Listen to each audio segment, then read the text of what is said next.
Nothing चाहिँ फेरि पनि एउटा कुल डिजाइनवाला फोन लन्च गरेको छ जुन चाहिँ नथिङ 4A प्रो। तपाईँले यो मेरो हातमा देख्न सक्नुहुन्छ। यो चाहिँ एउटा एकदमै एट्र्याक्टिभ डिजाइन भएको फोन रहेको छ नथिङको तर्फबाट।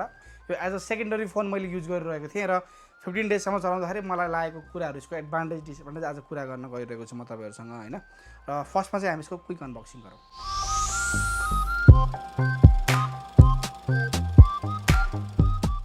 हेलो नमस्ते सबैलाई, मेरो नाम दिपेश, तपाईँहरू हेर्नुहुन्छ टेक्निकल ब्रदर्स च्यानल। आजको हाम्रो भिडियो भनेको चाहिँ नथिङ 4A प्रोको चाहिँ अनबक्सिङ र सर्ट रिभ्यू भिडियो हुन गइरहेको छ। र आउनु सुरु गरौँ अनबक्सबाट। बक्सको एक्सपिरियन्स चाहिँ तपाईँहरूको सेम छ, केही पनि डिफ्रेन्स छैन। बक्स खोल्ने बित्तिकै चाहिँ हामीले फोन पाउँछौँ जुन चाहिँ भइहाल्यो। फोनको बक्सभित्र त फोन त चाहि नै हाल्यो होइन। अनि अर्को पाउने भनेको हामीले कभर रहेको छ। यसपालि चाहिँ यसमा अलिकति राम्रो भनेको त्यो सिलिकन कभर राखिदिएको छ बक्सभित्र।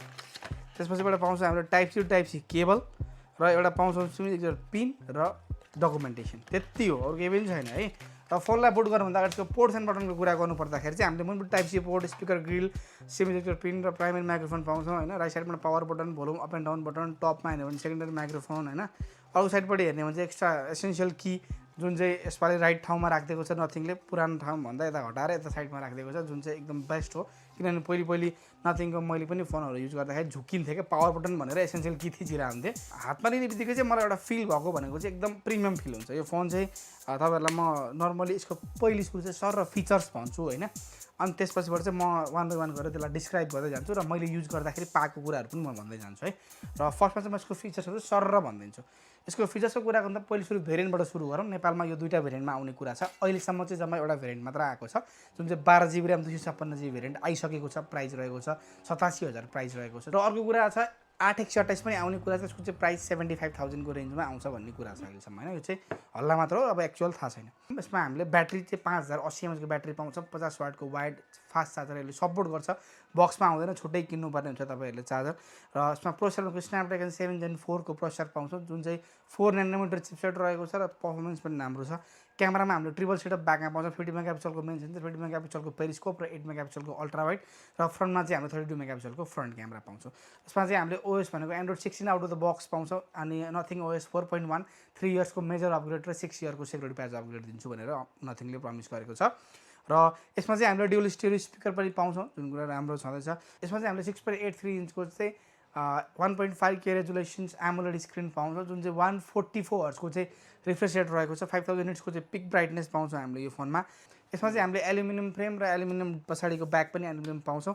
र ग्लिप म्याट्रिक्स लाइट छ पछाडिपट्टि यस्तो गोलो खालको। यो फोनमा चाहिँ अब हामीले 3वटा कलर पाउँछौँ। ब्ल्याक पाउँछौँ, पिङ्क कलर यो भइहाल्यो, अनि अर्को रहेको छ सिल्भर कलर होइन। यो 3टा मध्येमा चाहिँ मलाई पर्सनली चाहिँ यो पिङ्क कलर एकदम मन पऱ्यो। र फर्स्टमा चाहिँ म कुरा गर्छु design and build quality. Design and build क्वालिटीको कुरा गर्दा नथिङको फोनमा र डिजाइन त अरूभन्दा युनिक नहुने त कुरै भएन होइन। प्रिभियस मोडलहरूलाई हेर्दाखेरि पनि हामीले नथिङको फोन अरू ब्रान्डको कम्पेयरमा एकदमै युनिक डिजाइन पाउँछ। अहिले पनि मार्केटमा हेर्ने हो भने नथिङ 4A प्रोको रेन्जमा अरू ब्रान्ड जस्तो अब रेनोको आउँछ, रेनो 15 ओप्पोको तर्फबाट होइन। भिभोको V70हरू आइरहेछ, स्यामसङकै अब A37 A57हरू यो रेन्जमा आइरहेको हुन्छ होइन। र ती मोडलहरूलाई सबैलाई एकै ठाउँमा राखेर हेर्ने भने चाहिँ नथिङको पनि ट्याक्कै छुट्टिने टाइपको छ होइन। अरूभन्दा एक्स्ट्रा डिजाइन छ, त्यो चाहिँ मलाई एकदम मन पऱ्यो। डिजाइन वाइज नो डाउट होइन। अब धेरैलाई मन नपर्न नि सक्ला किनभने पछाडिपट्टिको डिजाइन यस्तो खालको छ। अब कतिलाई फेरि यो डिजाइन मन नपर्ने छ, तर मलाई चाहिँ पर्सनली सोध्नुहुन्छ भने मलाई डिजाइन एकदम मन परेको छ। ब्याकको यसको जुन यो ग्लिप म्याट्रिक्स लाइटले यो फोनलाई एकदमै युनिक बनाउँछ अरूभन्दा होइन। अहिले यो म्याट्रिक्स लाइटको बारेमा म तपाईँहरूलाई अझै डिटेलमा भन्छु होइन। अब बिल्ड क्वालिटीको कुरा गर्ने हो भने चाहिँ यहाँनिर नथिङले राम्रै काम गरेको भन्छु म चाहिँ। प्रिभियस मोडलहरूमा चाहिँ हामीले ग्लास बिल्ड पाउँथ्यौँ, पोलिकार्बोनेट बिल्ड पाउँथ्यौँ भने यसपालि चाहिँ एल्युमिनियम बिल्ड पाउँछ जुन चाहिँ फ्रेम एल्युमिनियम, ब्याक प्यानल पनि एल्युमिनियमको रहेको छ। त्यसले गर्दाखेरि चाहिँ यो ड्युरेबिलिटीमा चाहिँ बेटर देन ग्लास र प्लास्टिक भन्छु म चाहिँ। आजकलको ब्रान्डले बढी त्यही युज गरिरहेको हुन्छ, फ्रेम पनि प्लास्टिक युज गरिरहेको हुन्छ।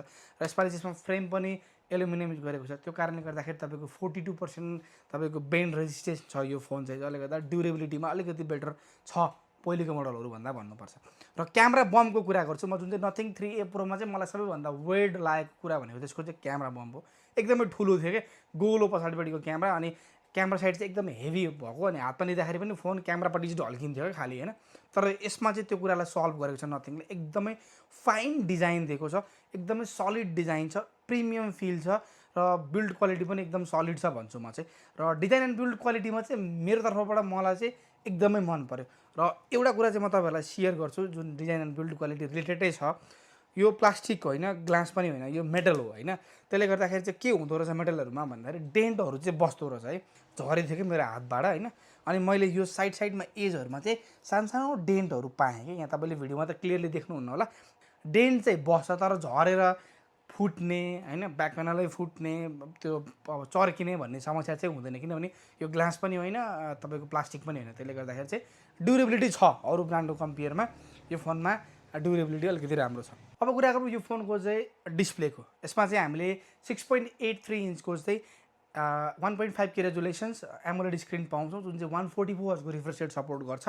र यो फोनमा चाहिँ हामीले 5000 निट्सको पिक ब्राइटनेस पाउँछौँ। 5000 निट्सको पिक ब्राइटनेस भनेको अनुसारले चाहिँ जस्तो बवालै ब्राइट चाहिँ मैले पाइनँ होइन। तर पनि मैले डेली लाइफमा युज गर्दाखेरि सनलाइटहरूमा पनि युज गरिरहेको थिएँ मैले, बाहिरको घाममा पनि र भित्र पनि अब मजाले चलाउँदाखेरि चाहिँ त्यस्तो खासै मलाई डिस्प्ले भिजिबलको समस्या चाहिँ भएन, मजाले देखिरह्यो होइन। त्यही भएर डिस्प्ले क्वालिटी वाइज चाहिँ ठिकै छ, यसमा राम्रै छ भन्नुपर्छ होइन। र स्क्रिन टु बडी रेसियो पनि एकदमै राम्रो छ, मिनिमल स्क्रिनको बेजलहरू एकदमै सानो बनाइदिएको छ होइन। र अर्को राम्रो कुरा भनेको चाहिँ यसमा चाहिँ हामीले युट्युबमा चाहिँ एचडिआरसम्मको कन्टेन्ट हेर्न सक्नुहुन्छ तपाईँले, जुन यसको डिस्प्ले क्वालिटीले गर्दाखेरि। र अर्को भनेको नेटफ्लिक्समा चाहिँ तपाईँले स्पेसल अडियो सपोर्ट पनि पाउनुहुन्छ तपाईँले यो फोनमा चाहिँ। र जुन डिस्प्ले क्वालिटी वाइज चाहिँ म पर्सनल्ली युज गर्दाखेरि मलाई कुनै पनि त्यस्तो प्रब्लम फेस भएन र मलाई चाहिँ राम्रो लाग्यो यसको डिस्प्ले क्वालिटी। अब कुरा गरौँ यो फोनको चाहिँ क्यामेराको, जुन चाहिँ मेन हाइलाइटिङ पोइन्ट हो यो फोनको क्यामेरा होइन। यसको हामीले ब्याकमा सेटअप हेरौँ, 50 मेगापिक्सलको मेन सेटअप छ।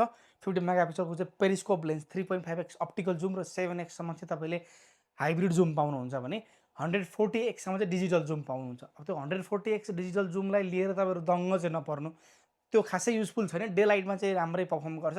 अब अलिक टाढाको होर्डिङ बोर्ड जुम गरेर पढ्न चाहिँ कामै लाग्छ।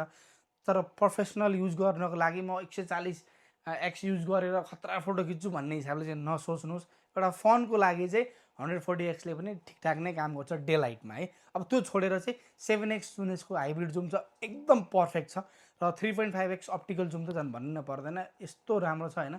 पोर्ट्रेट, स्पेसल्ली पोर्ट्रेट फोटो खिच्नुहुन्छ भने चाहिँ तपाईँहरूको लागि चाहिँ यसले चाहिँ 3.5x सम्मको जुम छ होइन, जुन चाहिँ तपाईँले 1x 2x र 3.5x को जुम पाउनुहुन्छ र 7x को पनि पाउनुहुन्छ। फ्रन्टको कुरा गर्ने हो भने चाहिँ हामीले 32 मेगापिक्सलको फ्रन्ट क्यामेरा पाउँछौँ र फ्रन्ट क्यामेरा पनि राम्रो छ। प्रिभियसको मोडल कम्पेयरमा स्किन टोन इम्प्रुभ छ, एज डिटेक्सन राम्रो छ, एचडिआरमा अलिकति इम्प्रुभमेन्ट गरेको छ।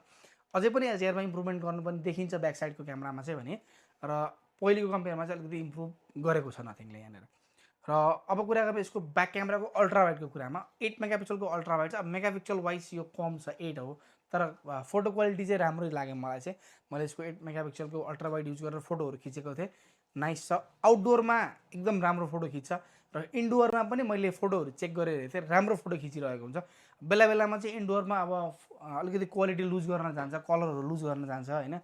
र मलाई अलिकति चित्त नबुझेको भनेको चाहिँ यो फोनको चाहिँ भिडियो क्वालिटी हो। ब्याकको भिडियो क्वालिटी तपाईँले 4K 30 FPS सम्मको अप्सन पाउनुहुन्छ भने फ्रन्टमा चाहिँ हामीले 1080p 30 र 60 FPS को फ्रन्ट अप्सन पाउँछौँ।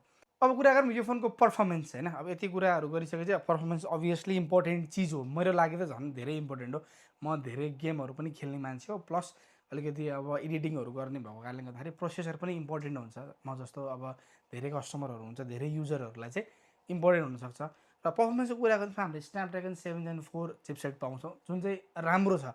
अब यसको स्पेक्स हेर्ने हो भने चाहिँ 4 nanometerको चिप हो यो होइन, अक्टाकोर बेस्ड चिपसेट छ। त्यसले गर्दाखेरि स्पेक्स वाइज एकदम राम्रो छ। म्याक्सिमम 2.3 GHz क्लक स्पिड छ अनि 1.5 मिलियनको एन्थुसियाजम स्कोर छ, त्यो पनि एकदम पर्फेक्ट छ। र मैले चाहिँ पर्सनल्ली गेम पनि खेलेको हेरेँ यो फोनमा चाहिँ। पब्जी खेल्दाखेरि चाहिँ हामीले 120 FPS को सपोर्ट पाउँथ्यौँ होइन। र पब्जी क्वालिटी पनि मलाई खेल्दाखेरि मजा आयो, ल्याग त्यस्तो भएन र फ्रेम रेट पनि एकदमै राम्रो छ, त्यस्तो ड्रप हुने पनि भएन। र मैले फिल अब गरेको भनेको चाहिँ यो फोन मेटल बडी हो, तर त्यही पनि मैले हिट चाहिँ कम नै पाएँ होइन। मैले यसमा सिओडी पनि खेलेँ, सिओडीमा चाहिँ हामीले 90 FPS को अप्सन पाउँछौँ होइन। सिओडीमा पनि मैले गेमहरू खेल्दाखेरि त्यस्तो खासै हिट पाइनँ र पर्फर्मेन्स पनि मजाको छ नर्मल युजको लागि र नर्मल गेमिङको लागि। अब तपाईँहरूले फुल गेमिङ फोनै खोजिरहनु भएको छ भने त योभन्दा अरू अप्सन छ, जस्तो पोको X8 प्रोहरू किन्न सक्नुहुन्छ तपाईँले। अब कुरा गरौँ ब्याट्रीको होइन। अब ब्याट्री चाहिँ यसमा हामीले दुईवटा भेरिएन्ट छ कि वर्ल्ड वाइडली। इन्डियन भेरिएन्टमा चाहिँ हामीले 5400 mAh को ब्याट्री पाउँछौँ, तर तपाईँहरू नझोकिनु, नेपालमा आउने भनेको चाहिँ इन्डियन भेरिएन्ट होइन। तपाईँको नेपालमा इन्टरनेसनल भेरिएन्टमा चाहिँ 5080 mAh को ब्याट्री रहेको छ, जुन चाहिँ 50 वाटको चार्जिङ सपोर्ट गर्छ। र तपाईँले चार्जर चाहिँ छुट्टै किन्नुपर्छ, अथवा तपाईँसँग घरमै छ भने नकिन्नु होला, धेरै जस्तो मान्छेहरूले के गरिरहेछन्, चार्जर चाहिँ अब नथिङको लागि नथिङकै चार्जर चाहिन्छ भने नथिङकै किनिरहनु भएको हुन्छ क्या। तर त्यो होइन, यसले 50 वाट सपोर्ट गर्छ। तपाईँसँग घरमा अरू कुनै ब्रान्डको छ 50 वाटको चार्जर छ भने त्यसले मजाले चार्ज हुन्छ। यदि 50 वाटको छैन, 30 को छ, 20 कै छ भने पनि त्यसले चार्ज हुन्छ, ढिला हुन्छ भन्ने मात्र हो होइन। तपाईँले ढुक्कले चार्ज गर्न सक्नुहुन्छ। तपाईँहरूले त्यस्तो त्यो चार्जरमा छुट्टै पैसा खर्च चाहिँ नगर्नु भन्छु मैले। अब कुरा गरौँ यो फोनको सफ्टवेयरको, जुन चाहिँ नथिङको सबैभन्दा युनिक सेलिङ पोइन्ट हो सफ्टवेयर चाहिँ होइन। किनभने यसमा चाहिँ हामीले नथिङ ओएस 4.1 पाउँछौँ based on Android 16 out of the box, र 3 इयर्सको चाहिँ मेजर अपग्रेड पाउँछौँ भने 6 इयरको सेक्युरिटी प्याच अपग्रेड दिन्छु भनेर कम्पनीले प्रमिस गरेको छ, त्यो हामीले पाउँछौँ। र अब कुरा गरौँ सफ्टवेयरमा चाहिँ के छ यसको, अब नथिङको अरू ब्रान्डको कम्पेयरमा भन्दाखेरि एउटा तपाईँहरूले एकदमै लाइट सफ्टवेयर पाउनुहुन्छ। एक्स्ट्रा एप्लिकेसन ब्लटवेयरहरू तपाईँहरूले फ्री। मलाई चाहिँ सफ्टवेयर एक्सपिरियन्स चाहिँ एकदमै बवाल लाग्यो। अब कुरा गरौँ यो ग्लिप म्याट्रिक्स लाइट, जुन चाहिँ नथिङको एकदमै धेरै हाइप बटुलेको जुन फिचर्स भनौँ न यसलाई, यसमा हामीले के गर्न मिल्छ भन्ने कुराहरू म भन्छु तपाईँहरूलाई होइन। टाइम हेर्न मिल्छ पछाडिबाट तपाईँको, योले चाहिँ काम फेरि कति बेला गर्छ नि, जब तपाईँले पछाडि फर्काएर फोन राख्नुहुन्छ तब चाहिँ यो यसको यो टाइम देखाउँछ यसले।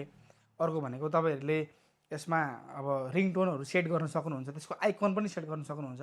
कसको फोन आउँदाखेरि कस्तो आइकन देखिने त्यहाँनिर, अब आइकनहरू पनि टन्नै हुन्छ, लभको आइकन हुन्छ होइन, अनि त्यसपछि एरोवाला हुन्छ, टन्नैहरू छ। त्यसमा तपाईँले गएर हेर्नु होला, यसको भेट्नुहुन्छ होइन, टन्नै छ अप्सन। अनि त्यसपछिबाट अर्को भनेको चाहिँ तपाईँहरूले यसमा अब नेपालमा त हामीले जोमेटो र उबर त चलाउँदैनौँ होइन। अब बाहिरतिर चाहिँ जोमेटो र उबर चलाउनु भएको भएर चाहिँ यसमा चाहिँ त्यो अप्सन पनि छ कि जोमेटो र उबरको अपडेट पनि दिन्छ कि तपाईँले केही जोमेटो अथवा उबरबाट अपडेट केही अर्डर गर्नु भएको छ भने कहाँ आइपुग्यो भन्ने कुरो अपडेट चाहिँ यहाँ पछाडि दिइरहेको छ क्या यसले होइन। त्यो चाहिँ एउटा युनिक छ, त्यो कुरा राम्रो लाग्यो मलाई होइन। अनि अर्को राम्रो भनेको तपाईँले यसमा चाहिँ मेसेजको नोटिफिकेसनहरू पाउनुहुन्छ, त्यो कुरा पनि राम्रो छ। कलहरू आएको बेलामा त्यो अब रिङटोनहरू सेट गर्न सक्नुहुन्छ, जे होस् कुल छ अरू फोनहरू भन्दा। अब अरू फोनमा यो फिचर्स छैन, मेरो फोनमा छ नि त, त्यो कुराले पनि एकदम कुल बनाउँछ क्या। सानो सानो कुराहरू छ, अब त्यो मान्छेलाई कहिलेकाहीँ चाहिँ यो नभए नि भइहाल्छ नि, नभए नि हुन्छ हुन चाहिँ, तर दिएको छ नि त, त्यो मजा भयो नि त।